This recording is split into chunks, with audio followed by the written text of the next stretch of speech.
আজকে বানাবো গরুর গোশে কিমা দিয়ে মোমো বানাইছি। এখন দেখবেন প্রস্তুত প্রণালী। মোমো তৈরি করার জন্য আটার ডো বানিয়ে নেব।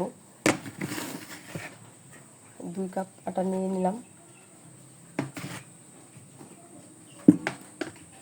স্বাদ মতো লবণ দিয়ে দিলাম। এখন দিয়ে দেবো সাদা তেল।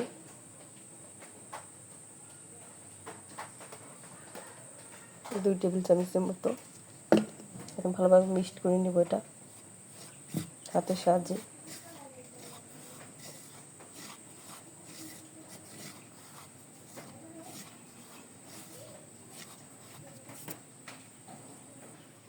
এখন আমি অল্প অল্প পানি দিয়ে ডোটা তৈরি করে নেব। একত্রে পানি দিব না।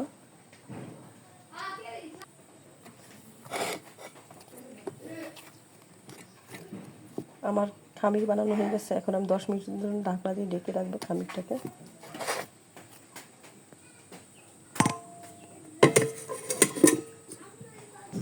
গরুর গোশত আমি ভাজা করে ঝুরি করে নিয়েছি। দেখেন এখানে 1 কাপ পেঁয়াজ কুচি নিয়েছি আর নিয়েছি 10-12টা মরিচ কুচি করে। এখন আমি এগুলো মাখিয়ে নেব এটার সাথে। আমি এখানে লবণ ব্যবহার করব না আর কাঁচামরিচ কম ব্যবহার করেছি, কারণ আমি এখানে ভুনা করেছিলাম তখন আমি ঝাল টান দিয়েছি আর লবণও দিয়েছি ঠিকঠাক মতো। এখানে আমি এক চামচের মতো ঘি দিয়ে দেবো। ঘি দিয়ে আমি এটা খেয়ে নেবো ভালোভাবে। আমি রুটি বেলে নিয়েছি একটা, দেখাইতেছি। এর উপরে আমি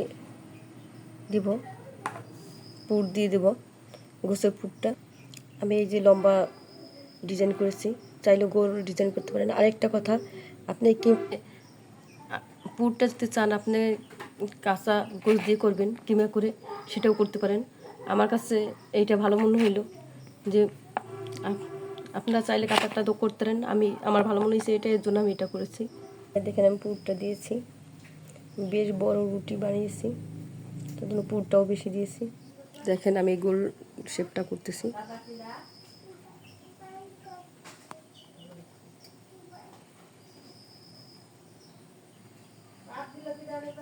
এইভাবে লম্বাটা করছি একইভাবে।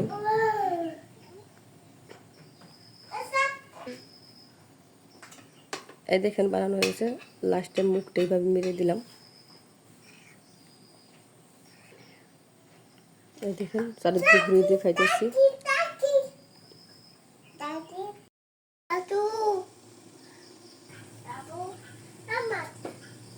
আমার মোমো এইগুলো সিদ্ধ হয়ে গেছে, এগুলো নামিয়ে নিব। দেখেন আমার মোমো বানানো শেষ সস দিয়ে। আজকে এই পর্যন্ত, আবার নতুন কোনো ভিডিও নিয়ে আপনাদের সামনে উপস্থিত হবো। সে পর্যন্ত ভালো থাকুন, সুস্থ থাকুন। আসসালামু আলাইকুম ওয়া রাহমাতুল্লাহি ওয়া বারাকাতুহু।